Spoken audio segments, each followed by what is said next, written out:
let me come to a slightly formal discussion on this then, GB. So let us start with the micro concepts. And when we start with the micro concept, we would start with two very important concepts, that is production and consumption. And first then we will start with consumption. And then we'll see what kind of a data is used in consumption analysis, etc. Then we'll move to production. Okay. Now, but just to introduce ourselves and just to keep this in our mind, because this is going to be a running theme in our discussions. So, what is production? Production is nothing but the process of converting raw materials into usable goods and services. Yeah. So, to put it more crudely, production is a process of value addition. If there is no value addition, then there is no production. Yeah, because the inputs that we are putting to the production process, once when it comes out in the same way, then there is no value addition. So any process where there is a value addition, we call it as a production process. Now, so ID making idli mavu and selling. Yeah, that's a yeah. Huh? So you can make it at home. Yeah, but they're making it. Yeah.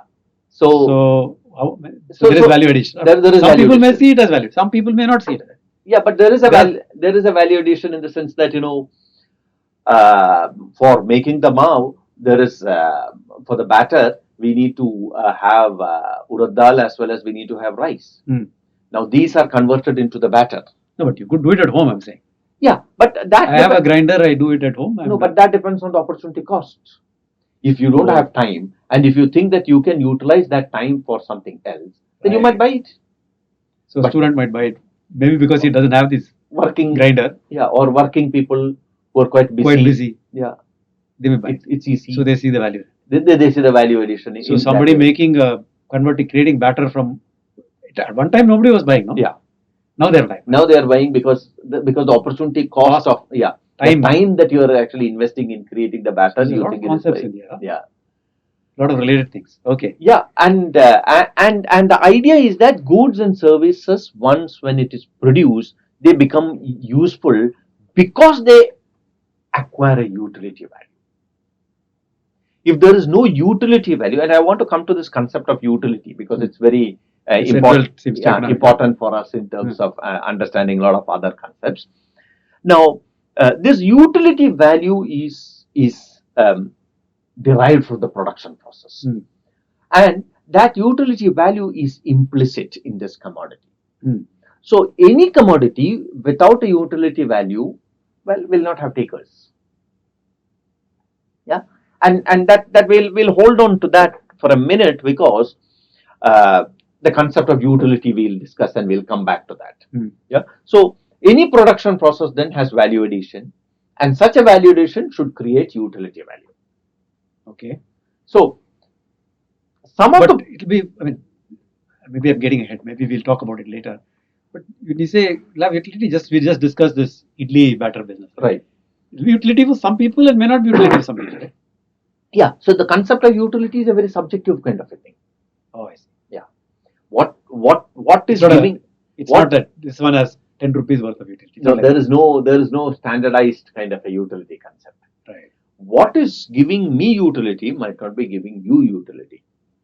So it's a very subjective kind of a thing, and we will see that as we go how it is very So but there is for production. So you're saying basically that production has meaning only if it generates value, and the measure of value is in terms of utility. Yeah. Then only production process has some kind of meaning. Yeah.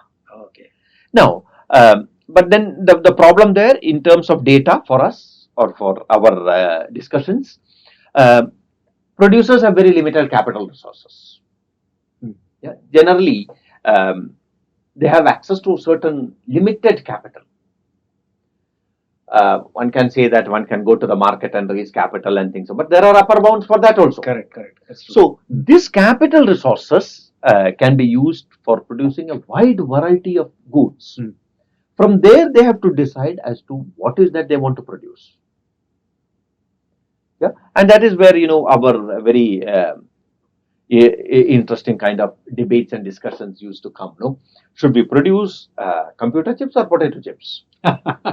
For an agrarian economy, See, both are chips at the end of the day, but different chips altogether. For an agrarian economy, should we focus on agriculture more and put our resources into agriculture, or should we move to the production of high value, high tech kind of commodities, so that that will have more value. So now, why am I emphasizing on that? I am emphasizing on that is the concept of value is very central in this. Right. Right. So high value, but low volume. Yeah, might be high. There could be some relationship with that. So you have to decide whether you want to do high value, low volume, or low value, but high volume. Yeah. Okay. Yeah. And maybe they require similar resources. So you have to make a call. Yeah. You do resource here or there. Yeah. So I have this 50 units of resources. Now this resources should I use for high value or a low value production? Right. And that is where data becomes very important, because we use data in terms of arriving at this decision, which has got market potential, which is considered as more valuable by the consumers, and I need to produce that. I might consider something as the interesting thing is that when you say value by consumers, this business of consumers are households, right? In this case, yeah, these households, their needs and preferences are not static, right? They keep changing. They keep changing. It's a very dynamic kind of a thing, and especially in a growing economy where incomes also change. So while I've decided that maybe this is of value to the households and I want to sell it to these households, yeah, while I made that decision and I've started to produce the thing, the household may have changed its mind on what they consider valuable. Yeah, so that is why we need now real-time production, just-in-time production, and all these things, because you need to cater to data also. Data for that. Real-time data also. Yeah. You can't have this 5-year, 10-year surveys. No. That gets outdated by then. Yeah.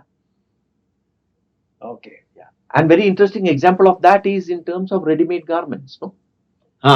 Because if I'm an exporter in Tirupur near Coimbatore, I should know what is in demand in Milan or in Paris if I have to export.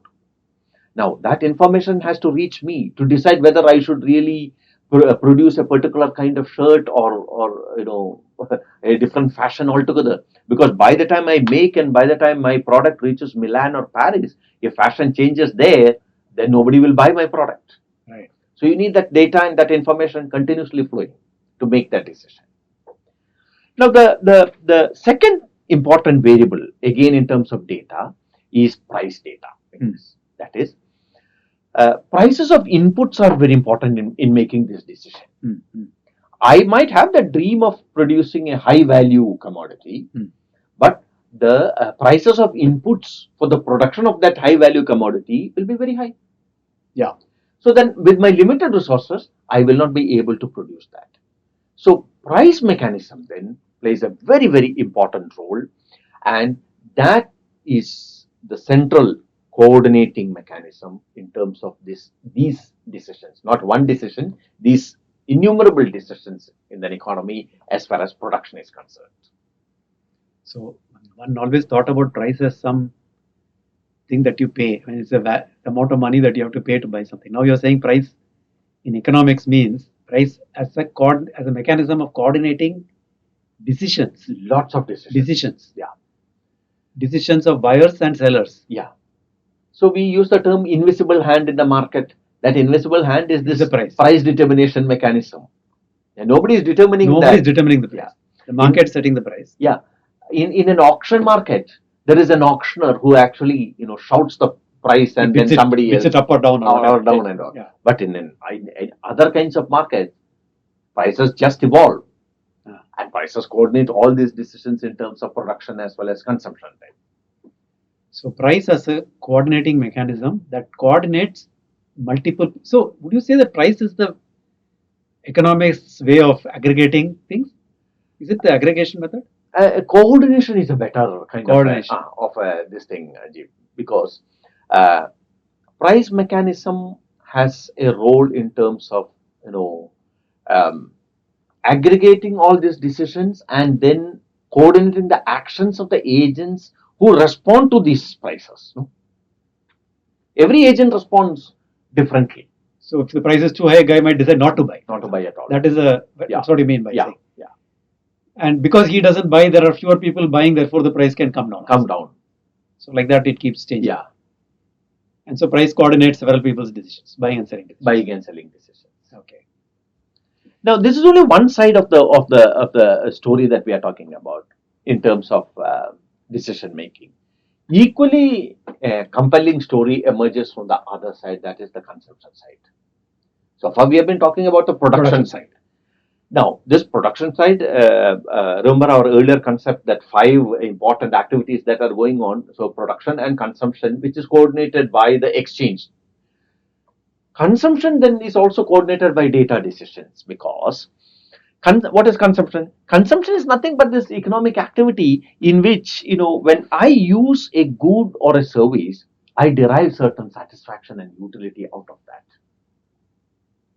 Why am I consuming certain good? Why am I consuming certain service? I think there is some kind of a satisfaction by consuming that for me.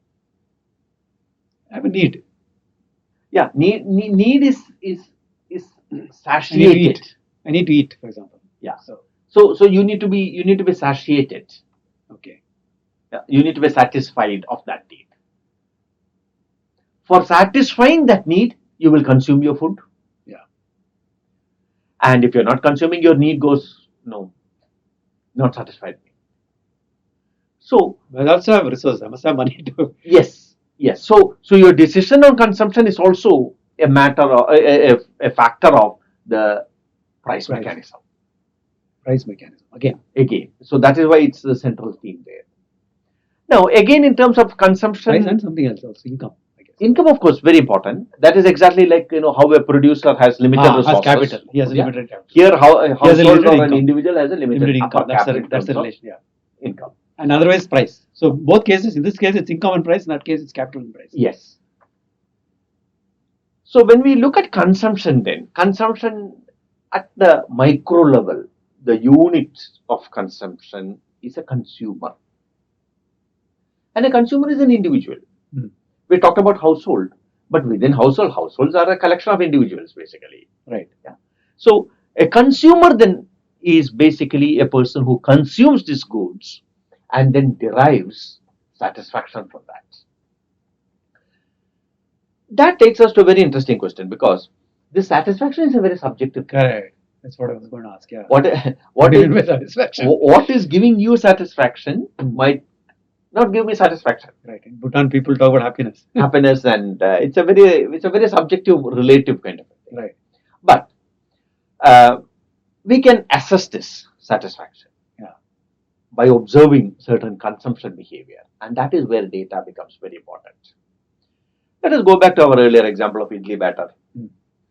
Now, I'm working and I have 8 o'clock lectures in the morning, and then I have some projects to do. So I go back home very late, 7:30. My wife is also working, and she also comes back late home. So we don't have the time to make the batter and things. So I pick up the batter on the way, and I go. Now, there is a kind of a satisfaction that we are deriving from the consumption of the breakfast next day. But to derive that satisfaction, we need to have this purchase. Okay. Now, you can observe a consumer's behavior by observing what I am consuming then. So if I get that data, I can draw or I can map out certain patterns. This guy who is actually consistently buying batter, there are two possibilities. Either he is so busy with work and this thing, or that person is extremely lazy to make them. There are only too much money. I don't know. Because I don't want to really soil my hands with this work. That kind of a thinking. Or he doesn't know. Or he doesn't know. Or doesn't have a grinder. Or grinder failed. Yeah. Or the possibility of I just don't want to enter into this activity. Yeah. No, I think it is not worth my time. Yeah. So data regarding consumption then can actually throw up different patterns. Observing that is very important for the party that we discussed earlier, that is the producer. Right. Then you can make your decision in terms of production, and then the exchange which we talked earlier becomes much easier. Otherwise, the exchange will be a problem. Right. Because what the producer is producing is not something. If it is not something which is demanded in the market, then we know stocks will pile up and there will be a kind of a glut and things of that sort. Equally important is the other way around. If the demand by the consumer is not met by the producer means, then of course the prices of that commodity will go up. So consumption then is very important, and categorically we can say that there will not be production if there is no consumption. Right. Yeah, and we know that the lockdown and situations Yeah. of that, all the producing units, of course, because consumption was very low. Okay.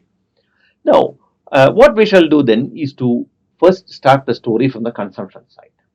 Then we'll move on to the production side, because already I have emphasized that consumption is central in terms of production.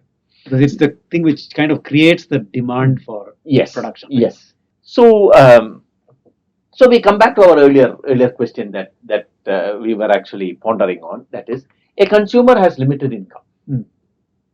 So the central question then is, as far as economists are concerned, is to understand consumers' behavior.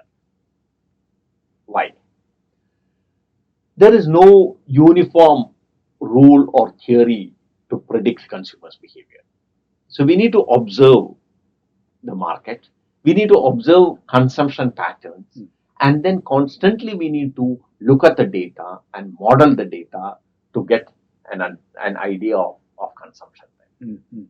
So this consumption basket which we are talking about, that is what the consumer is actually purchasing with the limited income, keeps changing with various other changes.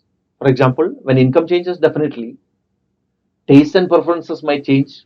What we used to consume 5 years back might not be a thing of consumption now in my consumption basket. So tastes and preferences change, fashions change. Then there are a lot of other external variables that influence, because my neighbor is consuming certain things. It could be health. Cholesterol is an issue. Yeah. Or some food is considered not very healthy. Yeah, we know stop consuming the classic example of breakfast cereal industry. Breakfast cereal, yeah. So there are a lot of factors that affect this whole thing about consumption. And for understanding that, we need to understand, or we need to study consumption behavior. And that is where data becomes very important. Now, but we need to first theorize that. Yeah, because every time when we look at the data, if we have to draw some meaningful patterns out of that, we need to have some kind of a theoretical a priori. Yeah, why the data is throwing this kind of trends? What is the reason for that? Yeah, for example, if a particular kind of consumption is increasing, sale of passenger cars is increasing, then our theory suggests that, well, straightforward, incomes are increasing of people. There is no doubt about that. So we know that from our theorizing that income is an important variable of consumption, determining consumption. Try to build some cause-effect relationship. Yeah, it's a kind of a causal relationship. So identifying such kind of causal variables then is an important aspect in terms of understanding consumption behavior. Now, because it's easier to see this rising income is something that's easier to see. Yeah. So if you know that rising income will increase the sale of everything. Yeah. Right? Yeah. Then that's a variable that will allow you to already put some number in your growth rate. Huh? Right. Some such thing. Right. So consumer theory then, or in consumption theory, what we formulate is basically a set of standard relationships. There are certain standard relationships. Yeah. For example, whenever the price of a commodity increases, the demand for that will be affected. Generally, when the price goes up, the demand for that commodity would come down. Right. That's a standard relationship. So to formulate certain standard relationships, we use consumption theory, and that will help us to understand how consumers behave, basically. Okay. So when we start with consumption theory, basically the question that we really try to address is that how people use their limited resources for what? For the purchase of different goods. They can purchase different goods. Yeah, and they can also purchase services. Okay, for what? For maximizing the satisfaction from their consumption. Yeah, So they're optimizing something. they are optimizing. So there are various combinations or Different people bundles optimize differently because they have availability, different amounts of money available. income that is Income available available. to them, and they're Contextually also they may be yeah, very different very setting, different setting. Yeah. and their concept of satisfaction might also be different. Concept of satisfaction may be different. It's also very different. Yeah. Yeah, Yeah. because we sometimes tend to So old people will be satisfied by something, and young people will be satisfied. different, and then Completely different. we tend to sometimes find certain anomalies, and we try to explain that. For example, sometimes some of the lower income people consuming certain high cost things Ah, for us becomes an kind of an unexplainable. anomaly in terms Like of this. like movie. Yeah. Like, So like yeah. I mean, people may not have much money, but they will spend it on movies. very important for them because the kind of a satisfaction that they They are get. deriving from the consumption of that Especially first day. first day, or the earliest show possible kind of a thing. So, and then some of the celebrations which we see, yeah, festival celebrations. Festivals. Yes, we see that there is also a They buy gold. They buy. a very interesting kind of a phenomenon that we find in society is that even if my income is very low, I might actually borrow money to celebrate. Ah, For an outsider, it might look very irrational. Why is this guy borrowing to buy clothes for Diwali or whatever it is? But that for that person on that household, the utility that or the satisfaction that derive from consuming that at that particular time, yeah, time is very important for them. Very important. So that is why there is a lot of subjective analysis that comes there. And Even that though it is is why, subjective, you can aggregate. Presumably, there are enough of these people that yeah, so you can draw some generalizations, Yeah. and that is what consumption theory tries to do. Yeah. Okay. Mhm. Now, when we move this in terms of understanding the consumer a little more, we talked about the consumption in theory in terms of incomes playing a central role. Now, how do we understand the role of incomes in that? Well, um, always in the economy there is a circular flow of resources. It's a circuit. If that breaks somewhere, then activities will actually collapse. What do I mean by that? The basic or the simplest model is what we talked about, a two-agent model.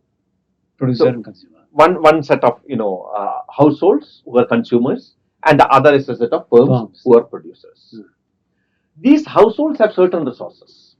For example, households have land, households have money, households also have their labor which they are willing to sell.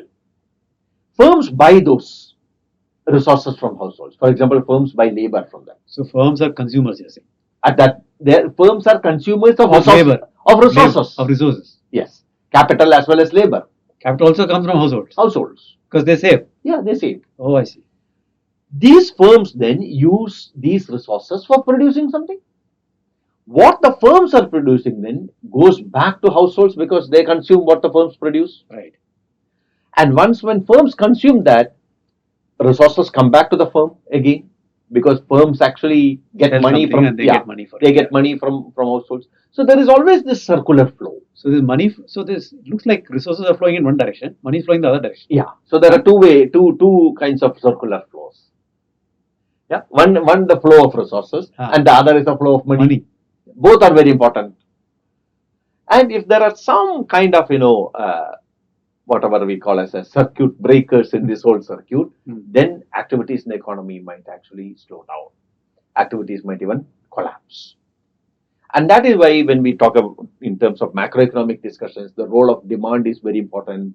Some demand injection should be there. These terminologies become very important. So the important aspect is basically it is this exchange relation that keeps resource flows in an economy. And it is these resource flows that determine the level of consumption as well as production in the economy. And from the kind of exchanges that are taking place, we can actually draw certain generalizations in terms of consumption.